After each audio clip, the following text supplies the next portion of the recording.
নমস্কার। আমার চ্যানেল থেকে আপনাদের অনেক অনেক শুভেচ্ছা। আজকে আপনাদের আমি একটা নতুন জায়গায় নিয়ে এসেছি। নিউ টাউন নিকো পার্কের মধ্যে জাপানিজ গার্ডেন। এটা ওয়ান ডে ট্যুর হিসেবে আপনারা আসতেই পারেন। খুব সুন্দর জায়গা। এত সুন্দর জায়গা আপনারা কলকাতা শহরের মধ্যে পাবেন না। এরকম গাছগাছালির মধ্যে সবুজে ঘেরা পরিবেশে, শান্ত পরিবেশে আপনার মনও শান্ত হয়ে যাবে। ফ্যামিলি নিয়ে এসে এখানে দুদণ্ড বসতে পারবেন। এর মধ্যে একটা রেস্টুরেন্টও আছে, আপনারা এখানে প্রয়োজন হলে লাঞ্চও করতে পারেন। খুব সুন্দর জায়গা। চলুন আপনাদের ভিতরটা ঘুরিয়ে নিয়ে দেখাই।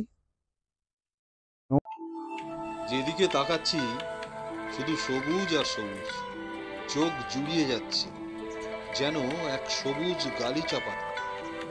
অসাধারণ। এই রকম মনোরম পরিবেশ পেলে সত্যি মনটা যেন ভালো হয়ে যায়। আসুন আপনারা।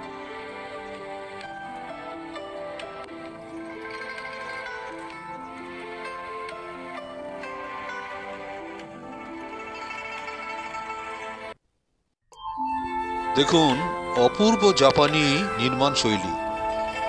এই যে দেখছেন দুদিকে সারি সারি পিলার, তার ভিতর দিয়ে হেঁটে যাওয়া, এরও একটা বিজ্ঞান ভিত্তিক কারণ আছে। এটা মেডিটেশনেরই একটা অঙ্গ। এর ভেতর দিয়ে যখন আপনি হেঁটে যাবেন তখন আপনার মস্তিষ্ক অন্যরকম কাজ করবে, আপনার মনোযোগ এক অন্য মাত্রা পাবে।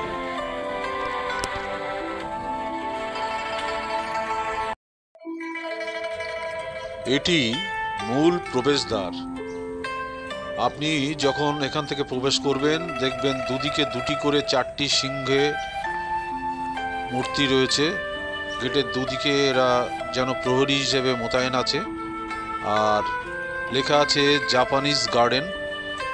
এখান দিয়ে আপনাকে প্রবেশ করতে হবে। আর প্রবেশ করার সঙ্গে সঙ্গে আপনারা দেখতে পাবেন একটি বুদ্ধের প্রস্তর মূর্তি উপবিষ্ট আছেন। ধ্যানরত অবস্থায় বুদ্ধদেবের মূর্তি আছে। আর ভিতরের পরিবেশটা যেন একটা অলৌকিক।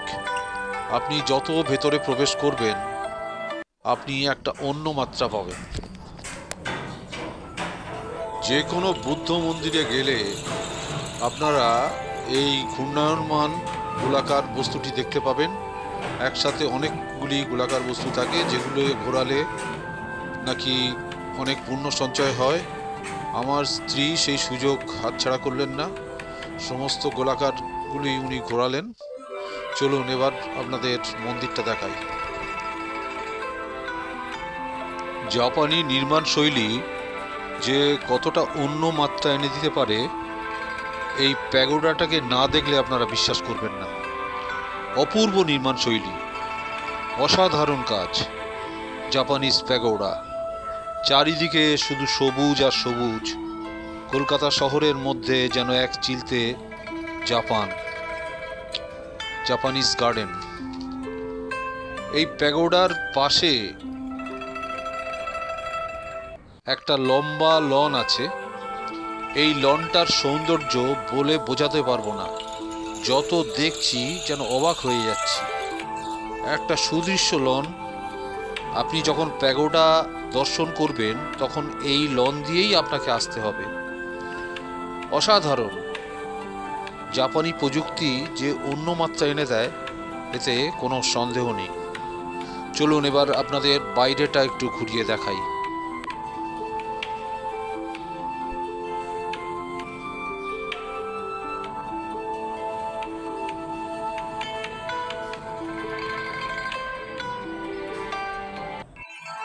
এতক্ষণ আমি আপনাদের প্যাগোডার ভিতরের ছবি দেখাচ্ছিলাম। এবার প্যাগোডার বাইরে যে দরজা দিয়ে আপনাকে প্যাগোডা দর্শন করতে ঢুকতে হবে তার বাইরের দৃশ্যটা একবার দেখুন। সবুজ গালিচার কথা আগেও বলেছি, এখানেও সেই সবুজের ছড়াছড়ি। যেন একটা গালিচা পাতা আছে সামনে। আর এই হচ্ছে প্যাগোডা দর্শন করতে গেলে এই প্রবেশদ্বার দিয়েই আপনাকে ঢুকতে হবে। ওই যে ভিতরে প্যাগোডার ছবি আপনারা দেখতে পাচ্ছেন। এত সুন্দর পরিবেশ আর এত নিস্তব্ধ, এত শান্ত। আমরা কলকাতা শহরের কোলাহল থেকে যখন বাইরে যাই, কোনো গ্রামে যাই, তখন এই পরিবেশটা পাই। অসাধারণ, বাইরেটাও সুন্দর, ভিতরটাও সুন্দর।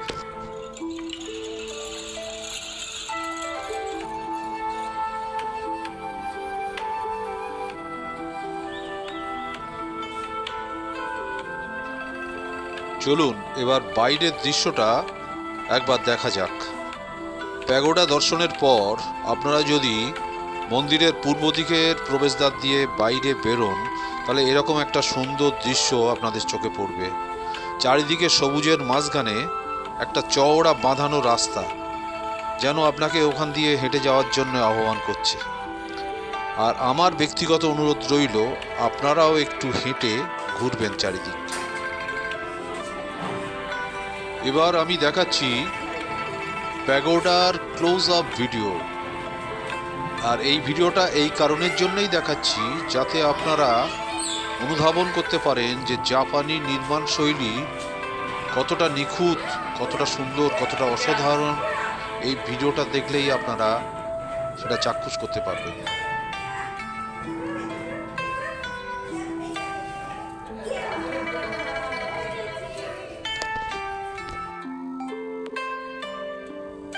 এবারে দেখুন প্যাগোডার ভিতরে ধ্যানরত অবস্থায় ভগবান বুদ্ধের একটি শান্ত শুভ্র প্রস্তর মূর্তি।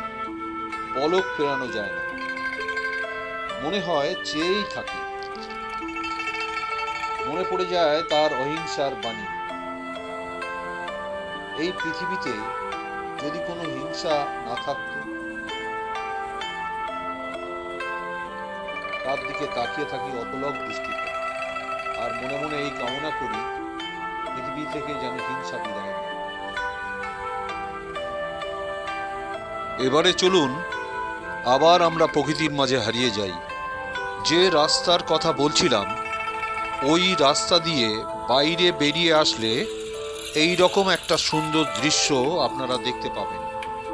উন্মুক্ত জলাশয়, ফুলের বাগান, সবুজ গালিচা, সবুজ গাছগাছালি আপনাকে মুগ্ধ করবেই।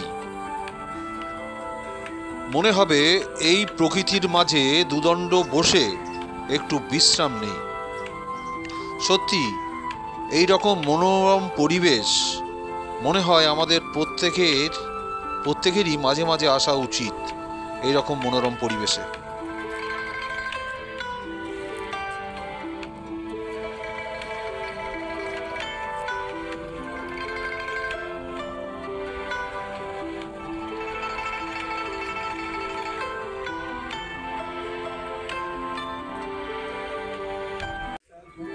ইকো পার্কের টিকিট এরিয়ার বাইরে এই বিশাল সুদৃশ্য জলাশয়টি আপনারা দেখতে পাবেন।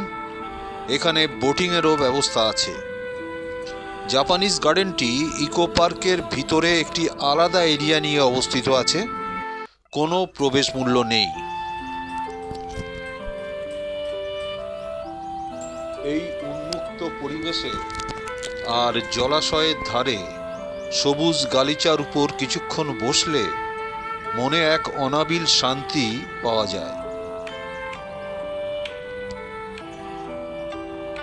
দেখুন জলাশয়ের উপরে একটি ব্রিজ আছে, সুদৃশ্য ব্রিজ বলাই ভালো, আর চারিদিকে সবুজে সবুজ।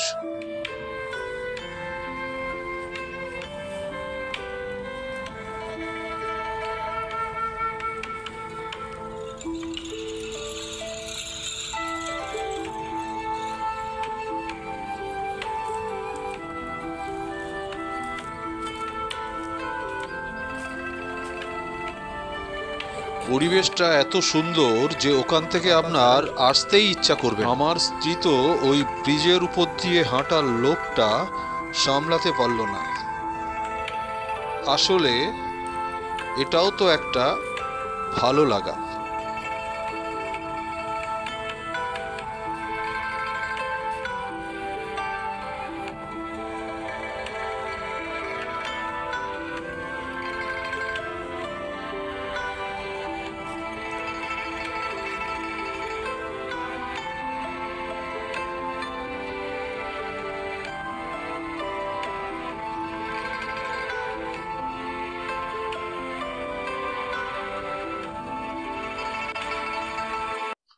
এই দেখুন আরেকটি ব্রিজ, জলাশয়ের উপর দিয়ে কাঠের পাটাতন দিয়ে কি সুন্দর একটি জিগজ্যাগ রাস্তা বানানো হয়েছে।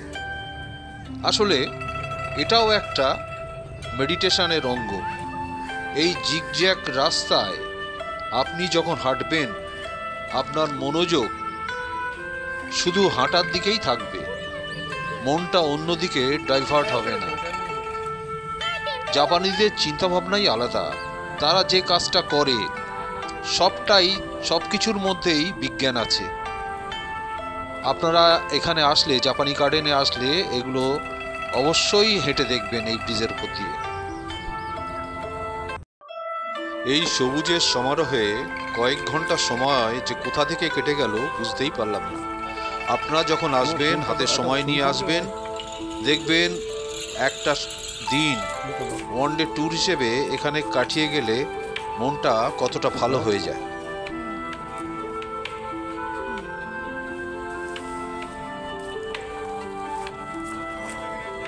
हाँ लग रहा है बैंकिंग।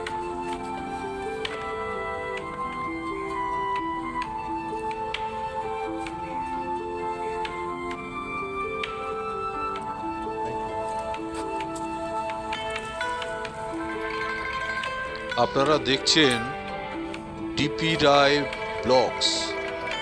আর ভিডিওটা যদি আপনাদের ভালো লাগে, লাইক অ্যান্ড সাবস্ক্রাইব প্লিজ। যারা এখনো সাবস্ক্রাইব করেননি তারা প্লিজ সাবস্ক্রাইব করে নেবেন। এই আইফেল টাওয়ারটির রেপ্লিকাটি যেখানে আছে, এখান দিয়ে আপনারা প্রবেশ করতে পারেন, কারণ এটা অনেক দূর থেকে দেখা যায়, আপনাদের আসতেও সুবিধা হবে। এইটাকে আপনারা মার্কিং করে রাখতে পারেন। ঘুরতে ঘুরতে খুব খিদে পেয়ে গেছিল, আর জাপানি রেস্তোরাঁর কথা আমি শুরুতেই বলেছিলাম।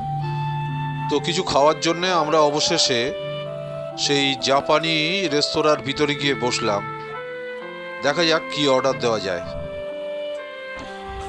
ভিতরে ডেকোরেটিংটা খুবই সুন্দর।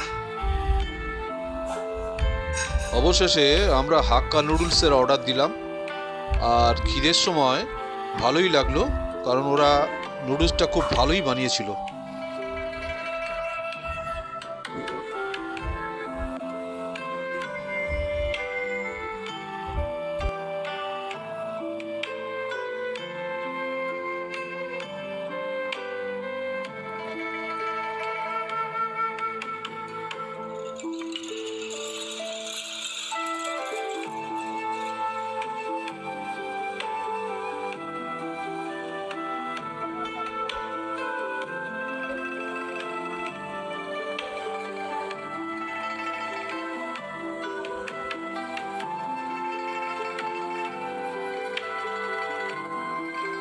ভিডিওটি যদি ভালো লাগে প্লিজ একটি লাইক করবেন আর কমেন্ট করে জানাবেন কেমন লাগলো।